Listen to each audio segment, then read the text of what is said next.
வெற்றி மகாபிரிவா திருவடிகள் சரணம். என்னோடய சேனலை தொடர்ந்து ஃபாலோ பண்ணுற அத்தனை பேருக்கும் நன்றி. என்னோடய சேனலில் புது பரிகாரங்கள், சக்தி மிகுந்த ஸ்லோகங்கள் அத்தனையும் கொடுத்துக்கிட்டு இருக்கேன். உங்களுக்கு ரொம்ப உபயோகமாக இருக்குன்னு நான் நம்புகிறேன்.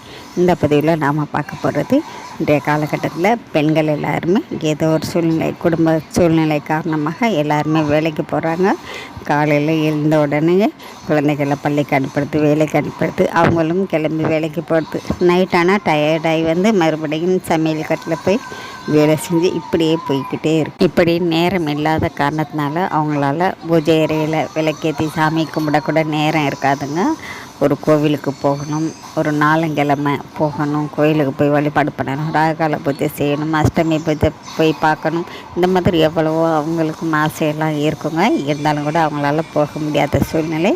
ஆனாலும் மனசுக்குள்ளே ரொம்பவும் ஆசை இருந்துக்கிட்டே இருக்கும். நிம்மதியாக போய் கோயிலில் உட்காந்து சாமி கும்பிட்டுட்டு அங்கேயே ஒரு மணி நேரம் உட்காந்து வரணும் அப்படின்னு எவ்வளவோ ஆசை இருக்கும். கவலைப்படாதீங்க. கோவிலுக்கு போகணும், வழிபடணும் அப்படின்னு நீங்கள் மனசார நினச்சிங்களே, அந்த நினைப்பே உங்களுக்கு இத்தனை தெய்வத்தையும் வழிபட்ட பலன் உங்களுக்கு கண்டிப்பாக கிடைக்குங்க.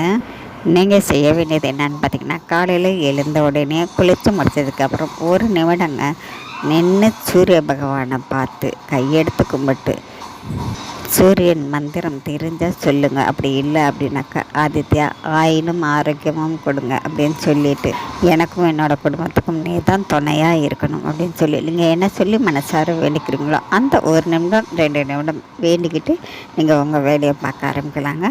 கண்ணுக்கு தெரியக்கூடிய கடவுள் சூரிய பகவானுங்க.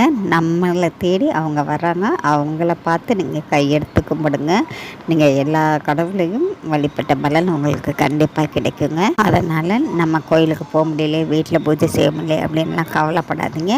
நீங்கள் தினந்தோறும் ஒரு 2 நிமிடம் சூரிய பகவானை நினச்சி நீங்கள் அவங்களுடைய மந்திரத்தை சொல்லி அவங்கள கண்ணால் பார்த்து கும்பிடுங்க. அது போதுங்க. உங்களுக்கும் உங்களுடைய குடும்பத்துக்கும் பிரகாசமான ஒரு வாழ்க்கையை கண்டிப்பாக சூரிய பகவான் தருவாங்க. நன்றி. நாம் அடுத்த பதிவில் பார்க்கலாம்.